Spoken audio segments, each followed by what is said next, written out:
Hey everybody, Simon Dixon here, and I've just finished on the gym, wiped the sweat off my forehead, and today I'd like to answer the question, how to be a great investor. So I would like to take this in a slightly different direction.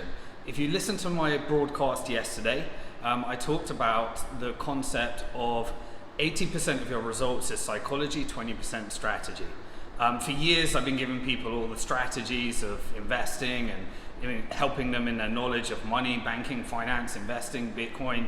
Been doing that for over a decade on this channel and lectures and all sorts of stuff, and through building companies that allow people to invest in financial technology.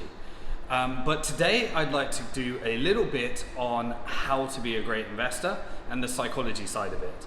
And so a long time ago, I'd like you to just listen to this, play full out, and agree to do a quick exercise at the end, and then I'll give you a guidance on where you can find strategy and how you can take this further.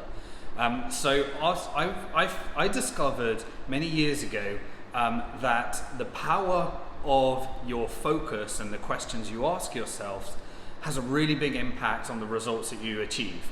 And so I'll give you a few examples of how I've applied this to investing that has allowed me to achieve way beyond my dreams in terms of the financial results that I never imagined were possible. So when I was studying at university, I asked myself a question when I was doing economics: how come none of this makes sense? And so you were taught in economics, Keynesian economics, or you were taught classical economics, and classical economics is the extreme of the free market and the invisible hand and Adam Smith, that you need very little government intervention. And then you have Keynesian economics that states the government have a very important role to stimulate economy in hard times using debt and then repaying that debt as the economy grows and going through natural business cycles, and therefore government intervention is very important in order to drive economic growth. And none of that really made sense to me, and so by asking that question, it led me to the more edgy schools of thoughts like Austrian economics, looking at the things that weren't really taught other than a side module at university. And so that led me into a different path of really using my study time to look at more of the alternative thoughts that made more sense in the world to me. Then you get lost and you focus on career. I started as a stockbroker, I then worked in market making, I then worked as an investment banker in corporate finance, taking companies public. And after a few years of doing that, I got really despondent, making market making and trying to make my money out in the markets for the bank, and then taking these companies public and seeing all these amazing companies that were being built that were now going to be turned onto the stock market, where millions and billions are going to be invested in it. And what do the people behind that actually do in order to create that company? And I got dead curious about that question. So I asked myself, if they could take a company public, why couldn't I do that? And what happens when you ask yourself a question? Your brain searches for an answer. If you ask yourself the question, then a question that takes you in a bad direction, like why are they always so much better than me? Rather than saying, how can I learn how to be more like that person, you tend to get a different result. And your brain always answers the question. Your brain's like a computer. You put an input in, you ask it a question, and it searches for an answer. And the funny thing about our brain is that we will find an answer that could be complete BS that we've made up because our brain forces us to come up with an answer. So if you ask yourself the question, why does this always happen to me? Your brain will come up with an answer, because you're a loser, you're an idiot, I'm in the gym right now, I got myself out of shape, I want to get back in shape. If I ask myself the question, how did I do it before? I can tap into a mental state. Well, you were going to the gym every day, you were focused on this. You made it an absolute must that above all, you wake up in the morning at 5 a.m. and you get on there no matter what's going on in your life. And I stopped doing that. So tapping into that question is why I'm here today. And then I asked myself the question, well, how can I be accountable? Well, and enjoy the process at the time.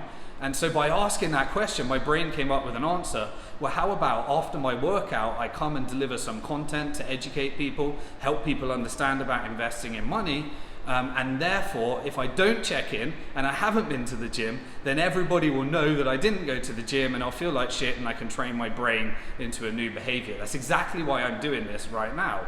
I love giving and I love sharing, but at the same time, there's self-reasons and self-centered reasons why I'm doing that, because I'm trying to motivate myself to check in and get back to good habits that I used to have that I forgot somewhere down the path.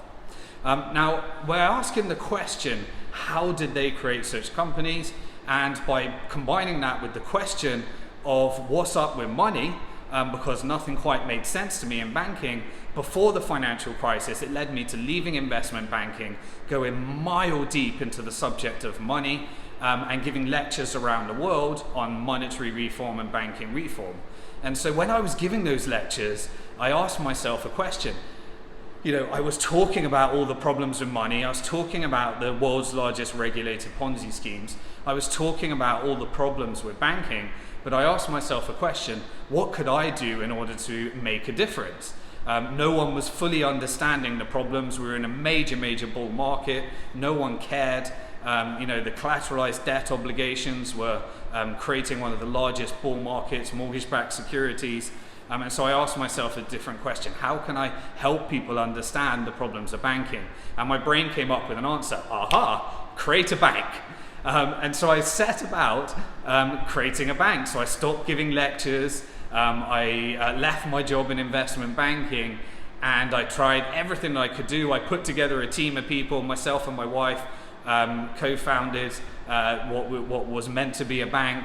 And we put out a whole model of what a sustainable bank would look like, put together a whole business plan, started meeting with regulators, and regulators told us, well, you're going to need $60 million of capital.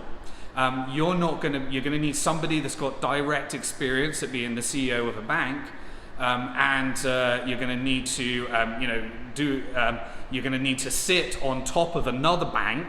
You can't get a bank clearing license until you've got one of the same resources as the 4 banks in the monopoly cartel. And I was trying to figure out how could I do this sustainably, and it had to be built on top of a bank that was done unsustainably. And so I asked myself a better question. And so, what could we do in order to do that? And then it just became, immediately my brain gave the answer. There's nothing you can do. You're not a CEO of a bank. A disempowering question. You don't have 60 million. Rather than asking the question, what can I do to raise 60 million, which would be, your brain would start searching for an answer of all the resources. Who do I know in my network that could be the CEO of the bank, that has the same ethics and beliefs and passion? And we pulled in a team of people together that actually had built the only bank to secure a banking license in the UK in 100 years. But we failed miserably. And so there was a day where I pushed myself and ended up £100,000 in debt, and no bank launched and no real good plan of how to do it. And so I asked myself a better question, 2 questions. One, how can I get myself out of debt? And that led me to doing a cash flow and a balance sheet, facing my situation, listing out all my assets, listing out all my liabilities, and understanding and developing a plan of how to spend less than I earn and invest the difference and benefit from a compounding effect. Then I asked myself the question, well, how could we create a bank without the 60 million? And that led us, I asked myself that question, and I spoke to my wife about that question, and we decided that we received a message from a person called Johnny Bitcoin. I was writing a book called Bank to the Future, Protect Your Future Before Governments Go Bust, and we remembered that there was this conference coming up called a Bitcoin conference. And this was the first Bitcoin conference in Prague. It was 2011, and myself and my wife took our last bit of credit card debt. We flew to Prague, and we talked about the book, the book Bank to the Future, Protect Your Future Before Governments Go Bust. Went knee deep into the subject of Bitcoin and realized that it solved the problems that we were trying to solve. It gave people the ability to own their own money, spend their own money, and benefit from digital hard style money. It combined all the previous questions. What's up with economics? When I was working in economics. What's up with money? When I was working in investment banking. What's up with banking? When I was trying to create a bank, and it led me to Bitcoin. So sometimes by directing the flow of the questions that you ask away from disempowering questions to more empowering questions, I believe you set yourself a new destiny and path. Some people might call that faith. Some people might call that a guiding force, a guiding hand, to take a classical economics Adam Smith methodology, or you could even take a spiritual path with that and believe it's karmic effects, and a cause and effect is set in motion. But how do you change the cause? You change the cause by changing the questions that you ask yourself, which then change the actions that you take, which then change your destiny. And so I bought into this theory, whether it's true or not. I bought into it, and I believe it today. And so I'd like to do two things for you right now. One, I'd like you to do a quick exercise, play with me if you would. And secondly, I'd like to tell you how you can answer the question of how do I become a great investor? Well, do this. So firstly, if you've seen me do this before, then play with me and you'll understand that. But to understand the power of how the questions that you ask yourself dictate your brain, what I'd like you to do right now is take off, focus in on this right now. Stop tweeting, stop doing your emails. I'm just going to borrow 1 minute of your time of absolute focus, no distraction. So look into the screen right now and actually engage in this process. It's just 1 minute of your time in a day in order to give yourself a metaphor of how to actually tap into the psychology to become a great investor. And so please ask yourself a question right now. I want you to look around the room, and I want you to find everything in the room that you can find right now. It may not work perfectly if this is a room you're very familiar with, but look around the room and find everything in the room that is red. Now, please look around. You might say, well, there's nothing red in the room. Well, look behind you, look into the TV, look into the screen, look into my t-shirt maybe. Look around the room and find everything that's red. I want you to try and find as many things in the next few seconds that you can find as red. Got as many as you can get as red. Red, red, red, red, red. Go around the room and find as many things as red. Right, now stop and close your eyes. Play full out. Close your eyes at home. Do this exercise. Completely close your eyes. Stop looking around the room. And I want you, obviously if you're driving and you listen to this, you can't do that, but do it mentally anyway without closing your eyes, but do it closing your eyes if you can, and you're in a place where you can do that. Now I'd like you to tell me everything that you see, that you just saw in your room that is brown. Now, if you're anything like me and 99% of other people, you couldn't think of anything else that was red, and then you had to ask yourself a new question. What did I see that was brown? And then your brain has to start triggering in a new set of emotions, and all your brain could think about was red. Well, that's because the way our brains are trained is that we delete information that's irrelevant to us so that we can focus on information that's relevant to us. How do we determine what's relevant? The questions that we're asking ourselves and the habits and the experiences that we've developed over our life, and many of those things might be completely hallucinated, learned behavior that you didn't even decide, that maybe your parents gave you or your teacher gave you, and never you've even asked yourself the question of why do I believe these things? And so now if I asked you to look around the room and find everything that's brown, you'd probably find 10 more things that you never noticed before that's brown. And that's because of the questions that you ask yourself have tap into the brain of something called a reticular activating system, an RAS. It's the part of your brain that deletes the information that's irrelevant. Right now you could have a pulse in your ear, blood flowing through your heart, an air conditioning noise, a buzzing noise that's happening on the TV or something, and you've deleted all of that information because you've decided that it's irrelevant information in what you want to focus on, because your brain would explode if it was focusing on everything that was actually in your brain and could focus on right now and take all those inputs. And so the power of questions dictates the results that you achieve in your life.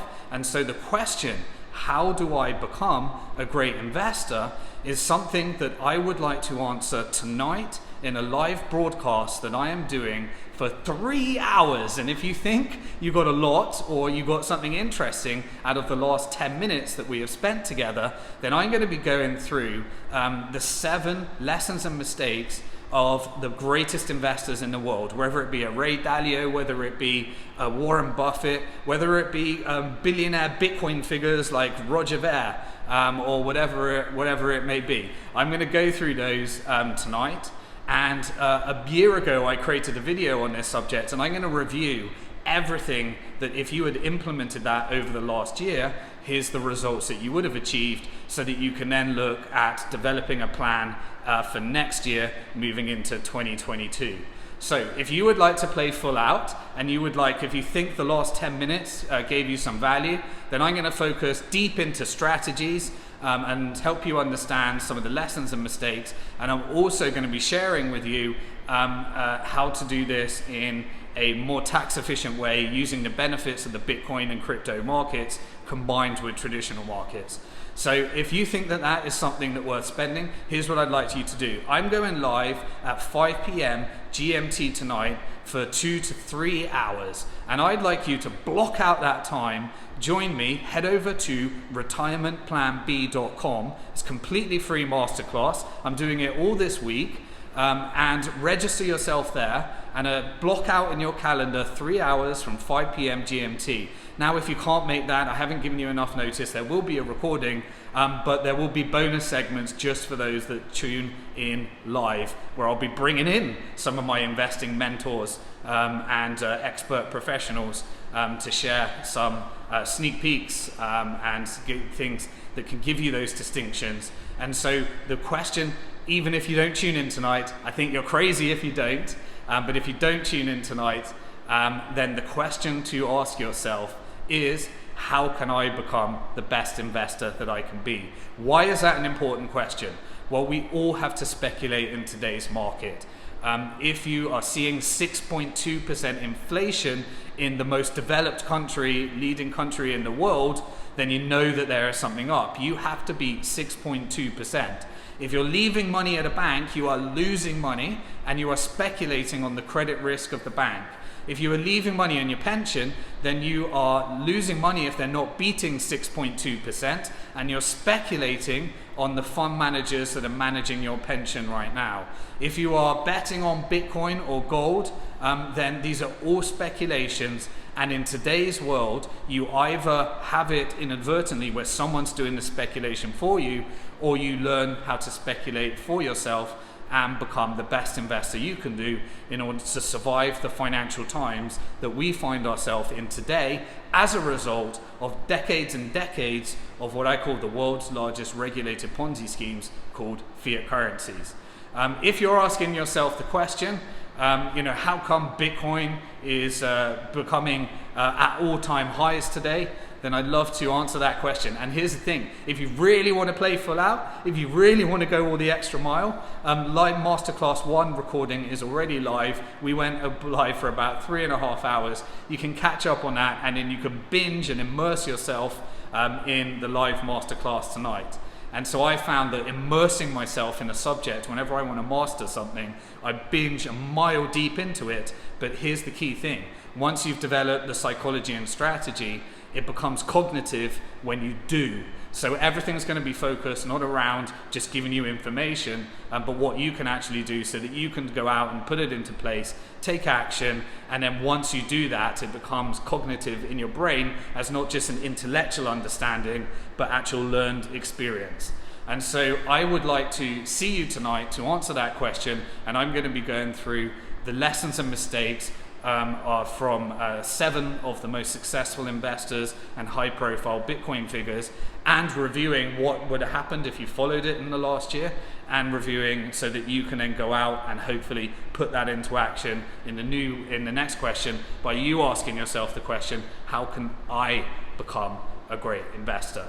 And so I'm going to get up and get the studio all set up. I'll send a few behind the scenes pics of that. And make sure if you could help, if you think other people would benefit from this, do me a favor, send them this video, see if they can try the exercise on. Share it, retweet it. I'd like as many people to get the message, and if you got value, please like and also subscribe to my YouTube channel. And of course, head over to retirementplanb.com, put your name and email, the real email, the one that you're going to get the emails, because I'm going to send you those notifications as soon as we go live, and you can catch up on live Masterclass 1 right now. So always remember, you are alive at one of the most interesting and exciting times in financial history. Many people are going to get on the wrong side of that and get hurt. Other people are going to get on the right side of that and do incredibly well. I would like you to be on the right side of the change. Peace.